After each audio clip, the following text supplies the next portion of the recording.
Okay, let's get started. Welcome to the deep dive. Today we're really getting into a pivotal piece of scripture, Matthew chapter 16. And this chapter, it's not just, a few nice teachings, it's a real turning point. You see Jesus shifting gears here, moving from his broader ministry, the conflicts, into something more focused. It's about revealing his true identity, and maybe surprisingly for his followers then, why he had to suffer. That's exactly right. It's a foundational chapter. You get insights here that really unlock the rest of the New Testament. Things like, what is real faith? The authority that Christ actually holds, and crucially, what it costs to follow him. It's like a roadmap for understanding that shift in Jesus' focus. Right. So our mission today is to pull out those key insights. We'll follow the story as it unfolds in the text. From these public clashes and warnings to that huge personal confession about Jesus' identity, and then ending with those, pretty demanding instructions about discipleship. We want to give you that map, help you navigate this absolutely crucial chapter. And structurally, it flows quite clearly. We'll look at sort of four main encounters or declarations. First, there's this demand for a sign, then a warning about spiritual danger, like bad yeast, then the big one, Peter's confession. And finally, the hard truth is about what following really means. Okay, let's dive straight into that first part then. The conflict. The opening scene, it's pretty striking just because of who's involved. You've got the Pharisees and the Sadducees. Yeah, and these two groups, they were usually poles apart theologically, weren't they? Pharisees believed in resurrection, angels, spirits. Sadducees, not so much. Very different views. Exactly, but here they are united. And what unites them? Their opposition to Jesus. They come out to him, and the text says they're testing him. It's deliberate, and they demand this big visible sign from heaven. Mm-hmm. Testing him, that's key. Let's read that first verse. It sets it up perfectly. Matthew 16.1. And the Pharisees and Sadducees came up, and testing him, they asked him to show them a sign from heaven. And that phrase, from heaven, is really loaded. In Jewish thinking at the time, as you mentioned, heaven wasn't just one thing. There was the sky, the stars, and then God's actual dwelling place. So they weren't asking for just another healing, They'd seen plenty of those, maybe dismissed them. They wanted something cosmic, something only God could do.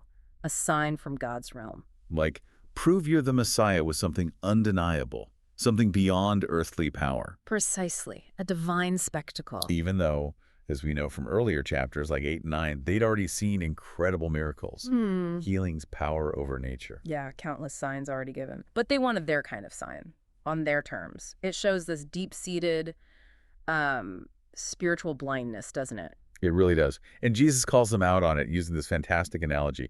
He points out how good they are at reading the weather, but completely miss the spiritual signs. It's so relatable. He says, and this is Matthew 16, verses 2 and 3. Matthew 16.2 to 3. When it is evening, you say, it will be fair weather, for the sky is red. And in the morning, today will be bad weather, for the sky is red and threatening. You know how to discern the appearance of the sky, but you cannot discern the signs of the times. We still have sayings like that, right? Red sky at night? Exactly. They were good amateur meteorologists. They could look up, read the physical signs, make a decent prediction. But the huge spiritual event happening right in front of them, the fulfillment of prophecy, the presence of the Messiah, totally blind to it, they could see the sky, but not the signs of the times. So it's more than just hypocrisy. He's pointing out it's a willful refusal to see the evidence. Yes. And that leads him to this really harsh condemnation. He calls them an evil and adulterous generation. That sounds strong. Adulterous here meaning... Yeah, it's often used in the Old Testament prophets to mean spiritual unfaithfulness, like chasing after other gods, or in this case, demanding validation through signs instead of trusting the God who is right there. It highlights their lack of faith. And that sets up his final answer to them in verse 4, Matthew 16.4. An evil and adulterous generation seeks after a sign, and no sign will be given to it except the sign of Jonah. Then he left them and went away. Wow. Just leaves them. That's abrupt. It is. The conversation is over. He's given his final answer. But let's focus on that answer. The sign of Jonah. Why Jonah? What does that specific sign signify? That's the crucial insight. They wanted a sign of power from heaven, a spectacle. Jesus offers them a sign involving sacrificial necessity and ultimately redemptive power, his own resurrection. Remember earlier in Matthew 12, he linked Jonah being 3 days and nights in the fish to the Son of Man being 3 days and nights in the heart of the earth. So the sign is his death, burial, and resurrection. Exactly. That is the definitive sign for that generation. It's not about heavenly fireworks. It's the proof of his identity and mission, achieved through suffering, death, and vindication by God. It points to judgment and salvation. It's the core of the gospel message, really. And by giving them that sign, he asserts his authority in a way they completely missed, and then, walks away. Okay, so that confrontation ends, but the underlying issue, their corrupting influence, doesn't just disappear. Jesus immediately turns his attention to his own disciples. He's moving from public debate to, private spiritual protection. Right. He leaves the leaders but warns his followers about their teaching. And the context shifts slightly. They're crossing the lake. The disciples realize they forgot bread. Kind of a mundane detail. And right then, Jesus hits them with this warning, using that powerful metaphor, leaven, or yeast. Matthew 16, verse 6. Matthew 16.6. And Jesus said to them, "Watch out and beware of the leaven of the Pharisees and Sadducees." Watch out and beware. It's strong language. Very strong. And leaven, that would have immediately resonated. In Jewish practice, especially around Passover, leaven symbolized impurity, corruption. It starts small, but it spreads, permeates the whole batch of dough. He's saying the teaching, the doctrine of these leaders works just like that. It corrupts. But here's where it gets almost comical, in a way. The disciples, they totally miss the point. They really do. They hear leaven and their minds immediately go to lunch. Matthew 16.7 tells us their reaction. Matthew 16.7. And they began to discuss among themselves, saying, "Is it because we did not bring any bread?" It's incredible. After witnessing that whole exchange about spiritual signs, they're worried about sandwiches. It just shows how easily we get pulled back to physical concerns. They're anxious about a packed lunch when Jesus is warning them about soul-destroying ideas. And Jesus doesn't let it slide. He confronts their lack of faith, their spiritual forgetfulness. Right, connects it right back to the theme of trusting him. Verse 8, Matthew 16.8. But Jesus, aware of this, said, "You of little faith, why are you discussing among yourselves that you do not have bread?" You have little faith. He's basically saying, seriously, after everything you've seen. Exactly. Have you learned nothing? It reveals this spiritual amnesia they seem prone to. So to jog their memory, he forces them to recall the evidence, not just vaguely, but specifics. Those two massive feeding miracles. The feeding of the 5,000 and the 4,000. Yes, and he emphasizes the details. Listen to verses 9 and 10, Matthew 16.9 to 10. "Do you not yet understand or remember the 5 loaves of the 5,000, and how many baskets did you take up? Or the 7 loaves of the 4,000, how many baskets did you take up?" He's drilling down on the numbers, the loaves, the crowds, the leftover baskets. He is. It's like saying, remember this miracle and this one. Remember the abundance left over, and you're worried about forgetting bread. It's meant to shock them out of their small-minded anxiety and remind them who they're dealing with. He can provide. And it works. The penny finally drops. It does. Verse 12 shows they get it, Matthew 16.12. Then they understood that he had not told them to beware from the leaven of bread, but from the teaching of the Pharisees and Sadducees. So the practical takeaway here is really important for us too, isn't it? Absolutely vital. Jesus' concern wasn't their lunch, it was their doctrine. The leaven they needed to avoid was false teaching. For the Pharisees, it was often hypocrisy, legalism, adding human traditions to God's commands. For the Sadducees, it was more about skepticism, materialism, denying the supernatural, the resurrection, different errors, but both dangerous. Both corrupt the truth, and Jesus says you have to be vigilant against that kind of teaching. Avoid it like poison. Okay, so they've been warned about false teaching. Now the narrative takes another major turn. This is where things get really intense. Okay. Jesus takes them away far north to the region of Caesarea Philippi. Yeah, and the location itself is hugely significant. Tell us about Caesarea Philippi. Why there? Well, it was deliberately chosen, it seems. This place was steeped in paganism. It was near one of the sources of the Jordan River, dominated by this massive cliff face. And carved into that cliff were niches for idols. There was a prominent grotto dedicated to the Greek god Pan, fertility god. It was a center of emperor worship, too, named after Caesar Augustus and Philip the Tetrarch. So it represented both Roman power and pagan religion. Wow.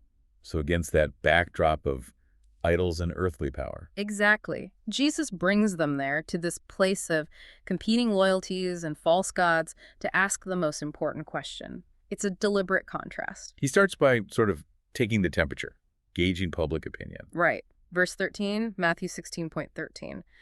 When Jesus came into the region of Caesarea Philippi, he questioned his disciples, saying, "Who do people say that the Son of Man is?" Son of Man being his preferred self-designation, often linking to the figure in Daniel 7. And the answers show that people were impressed but confused.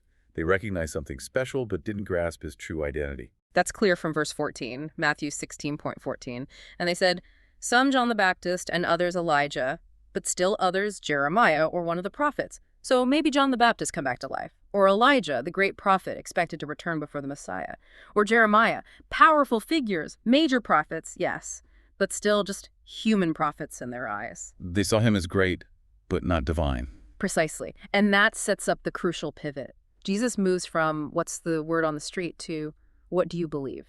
The personal question. Verse 15, Matthew 16.15. He said to them, but who do you say that I am? That's the question, isn't it? Everything hinges on the answer to that. And Simon Peter steps up. He answers for the group, and it's a declaration that changes everything, the great confession. Indeed. Verse 16, Matthew 16.16. Simon Peter answered and said, you are the Christ, the Son of the living God. Let's break that down. The Christ, the Messiah, the Anointed One, but more than just the political king they might have expected. Right. And then the Son of the living God, that living God part is powerful, especially standing there in Caesarea Philippi, surrounded by shrines to dead pagan idols. Peter confesses Jesus is the Son of the living God. A direct contrast. A direct contrast. And Jesus immediately points out where this insight came from. It wasn't just Peter being clever. Verse 17, Matthew 16.17.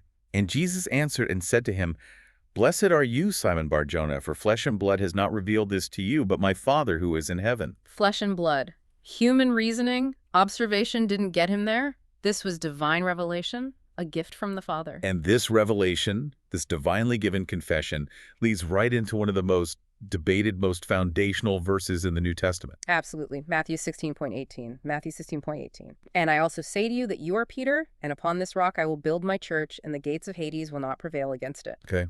You are Peter, and upon this rock, we need to unpack this carefully. The wordplay here is famous. It is. In the Greek, Jesus calls him Petros, which typically means a smaller stone, maybe a boulder or something movable. But then he says, upon this rock, using the word Petra.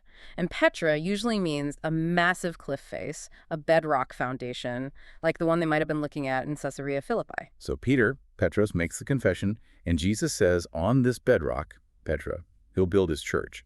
What is the bedrock? That's the million-dollar question, isn't it? And there are basically three main views that have been held throughout church history. One, the rock is Peter himself.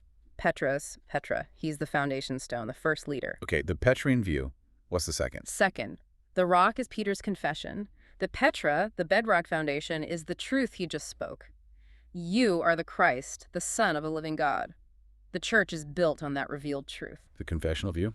And the third. Third, the rock is Christ himself. The whole conversation is about him. He's the ultimate foundation referenced elsewhere, like the chief cornerstone. So the Petra is implicitly Christ, whom Peter just confessed. So Peter the man, Peter's confession of truth, or Christ himself? Those are the main lines of interpretation. The grammar, the context. It supports different readings. But the confessional view, that the bedrock is the truth, Peter stated, has a lot going for it contextually. The revelation came from the Father, Peter voiced it, and that truth is foundational. And what about the second part of that verse? The gates of Hades will not prevail against it. Powerful imagery. Hades here basically means the realm of the dead, or the power of death itself. Gates often symbolize strength, power, authority, like the gates of a fortified city. So Jesus is promising that the organized power of death and evil will not overcome, will not conquer his church. The church, built on this foundation, is indestructible. Death itself can't hold it. It's a promise of ultimate victory and perseverance. A guarantee. Okay, so the foundation is laid, the promise is given. Then comes the authority piece in verse 19, the keys. Yes. Matthew 16.19. Matthew 16.19. And I will give you the keys of the kingdom of heaven. Whatever you bind on the earth will be bound in heaven, and whatever you loose on earth will be loosed in heaven. Keys of the kingdom. What does that symbolize? Keys symbolize authority, access, stewardship. Think of the steward of a great house holding the keys. Peter is given authority related to the kingdom, and historically we see Peter using these keys in a sense. In Acts 2, he opens the door of the gospel to the Jews on Pentecost.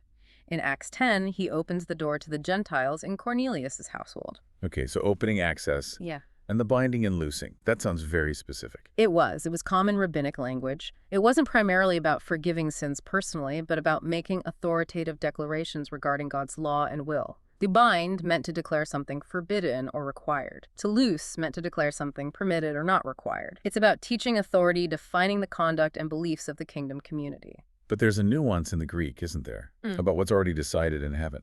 A crucial nuance. The verbs for will be bound and will be loosed are in a tense that means will have already been bound, loosed in heaven. So Peter isn't making up the rules. He's given the authority to declare on earth what God has already determined in heaven. His authority comes from and must align with God's prior will. It's stewardship, not independent legislative power. Got it. That's a critical distinction. So this massive revelation, this granting of authority, and then immediately Jesus tells him to keep quiet about it. Seems contradictory, doesn't it? But yeah, verse 20, Matthew 16:20. Then he warned his disciples not to tell anyone that he himself was the Christ. So why the secrecy after this huge moment? It comes down to managing expectations, really. The word Messiah or Christ was politically explosive in first century Judea. Most people expected a military leader, someone to overthrow Rome, restore national sovereignty. If the disciples started shouting, "He's the Messiah," it could easily trigger a political uprising. And that wasn't the kind of Messiah Jesus came to be, certainly not at that stage.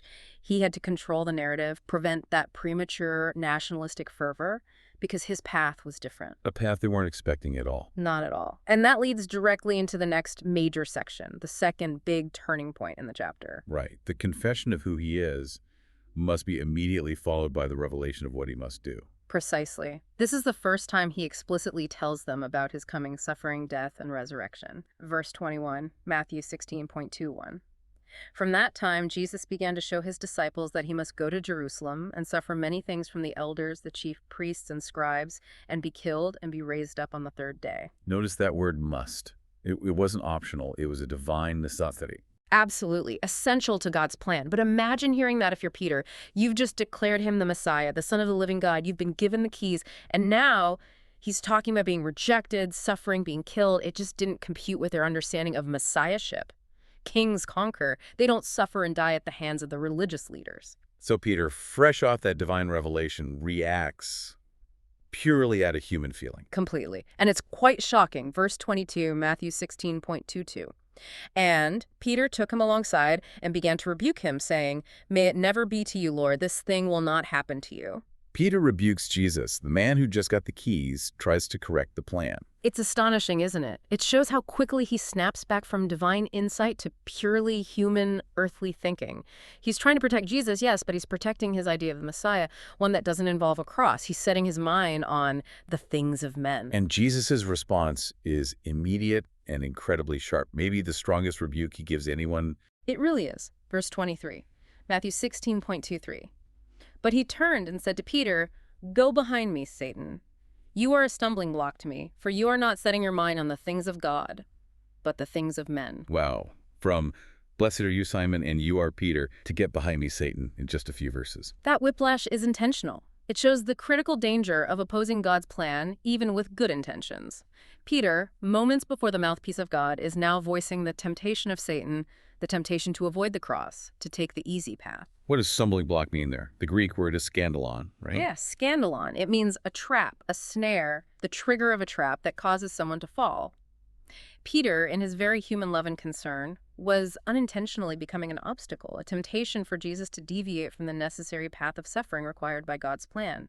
He was prioritizing Jesus' earthly comfort over God's eternal purpose. That's why the rebuke is so severe. It's identifying the source of that thinking as adversarial, as satanic, because it opposes God's will. It's a stark reminder that even those closest to God can become obstacles if their minds are set on earthly things rather than divine ones. A powerful, sobering lesson. One moment, revelation, the next, obstruction. It all depends on where your mind is set. And straight after this intense exchange, Jesus broadens the lesson. It's not just about his path. It's about the path of anyone who wants to follow him. Right. If the Messiah must suffer, then his followers must be prepared for sacrifice too. This applies to everyone. Verse 24, Matthew 16:24. Then Jesus said to his disciples, "If anyone wishes to come after me, let him deny himself and let him take up his cross and follow me." Take up his cross. In that context, that wasn't just a metaphor for burdens, was it? Not at all. To a first-century listener under Roman rule, taking up your cross meant one thing. You were walking to your execution. It was a call to be willing to die for him. And deny himself isn't just about giving up small things. It's denying your own self-interest, your right to control your life, your earthly ambitions. It's a total surrender. So following Jesus involves embracing potential suffering, self-sacrifice, even death. That's the non-negotiable requirement. And it leads into that famous paradox in verse 25, Matthew 16.25. For whoever wishes to save his life will lose it, and whoever wishes to lose his life for my sake will find it. The logic of the kingdom is upside down compared to the world's logic.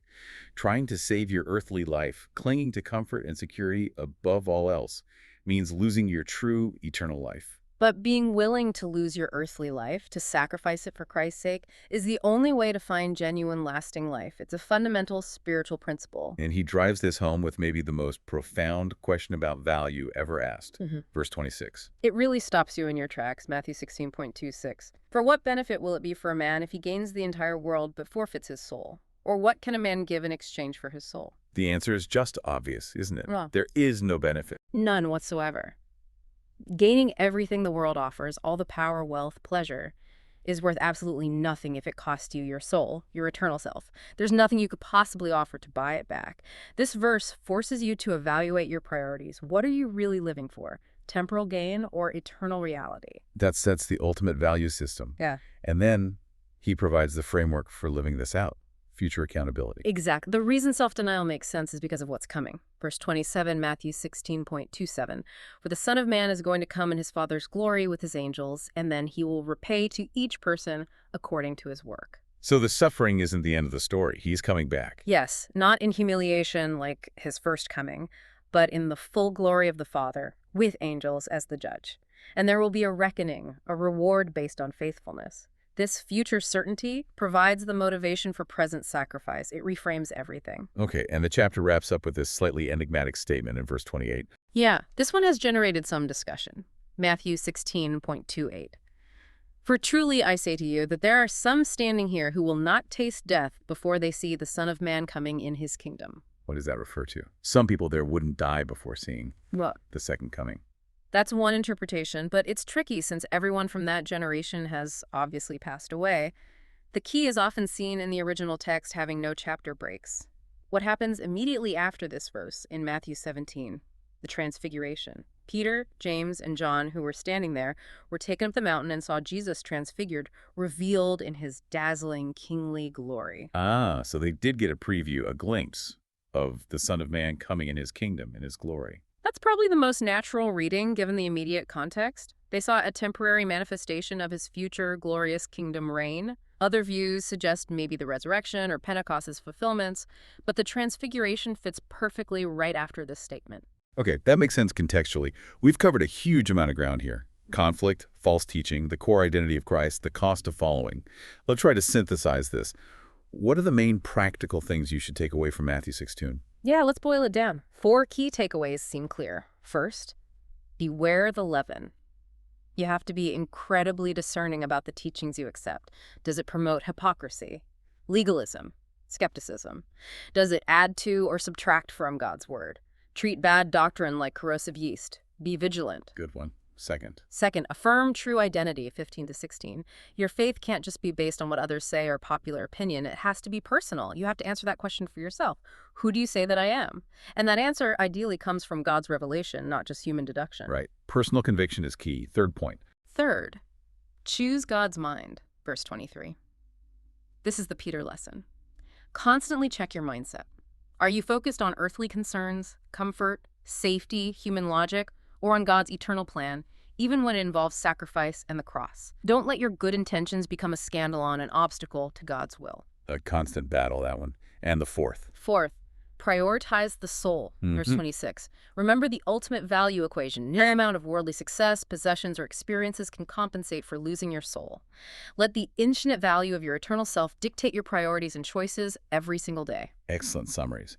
Beware the leaven, affirm identity, choose God's mind, prioritize the soul. Now, we can't finish without tackling that big controversial point, Peter's authority. Does Matthew 16.80-19 make Peter the supreme leader, the first pope with successors? right? The rock and keys passage. It's hugely important and, frankly, divisive.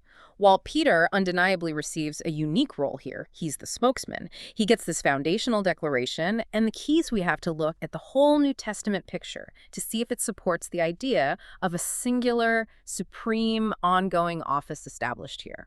So what does the rest of Scripture say? Does Peter act like, or is he treated like, the supreme head? Well, several points argue against that interpretation. First, look at Peter's own writings. In 1 Peter 5, he calls himself a fellow elder and a witness. He doesn't claim a unique title or superior rank over other church leaders. He puts himself alongside them. No vicar of Christ signature, then? No. And second, Jesus himself seems to give similar authority to all the apostles. Remember we said binding and loosing was given to Peter in Matthew 16. Well, in Matthew 18:18, Jesus gives that same authority to all the disciples. He also warned them against seeking preeminence over one another. The authority seems corporate, shared among the apostles. Okay, that's significant. What else?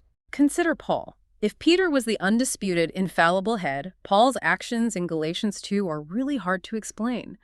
Paul publicly opposed him to his face because Peter was being hypocritical, separating from Gentile believers out of fear. You just don't publicly rebuke the supreme leader like that if that's his recognized position. Good point. It suggests Paul saw Peter as an apostle, perhaps prominent, but not untouchable or above correction. Exactly. And then there's the Council of Jerusalem in Acts 15. This was the first major church council deciding a crucial doctrinal issue, whether Gentiles needed to follow Jewish law. Peter speaks and gives important testimony, yes. But it's James, Jesus' brother, who seems to preside and gives the final summarizing judgment that the council adopts. It doesn't look like Peter is running the show single-handedly. Interesting. So Peter contributes, but James seems to have the final say in that instance. It appears that way from the text. And finally, perhaps the most crucial point is the definition of an apostle itself. The qualifications laid out in Acts 1, replacing Judas, and elsewhere, required being an eyewitness of Jesus' entire ministry, from baptism to ascension, and specifically seeing the resurrected Christ. By definition, those qualifications couldn't be passed on. The apostolic office was foundational and temporary, belonging uniquely to that first generation who were direct witnesses. So the office itself couldn't have successors? Correct. The unique role Peter played the first confession, opening doors to Jews and Gentiles, was vital and honored. But the New Testament consistently points to Christ as the sole head of the church, the chief shepherd, not any single human successor holding supreme authority based on this passage. Matthew 16 is foundational, yes, but the foundation is arguably the truth about Christ's identity, which Peter confessed, upon which the whole church rests. That provides important context from the wider scriptures. So we've taken a really deep dive into Matthew 16. From the clashes over signs, the warning about teaching, that pivotal confession, the shocking prediction of suffering, and the radical call to discipleship. It covers so much crucial ground. It really does. And here's something to leave you thinking about. Peter. He receives this incredible divine insight he's called the rock, given the keys, and moments later he's called Satan for setting his mind on human things and opposing the cross. What does that dramatic swing from revelation to obstruction in the same person teach you about your own heart?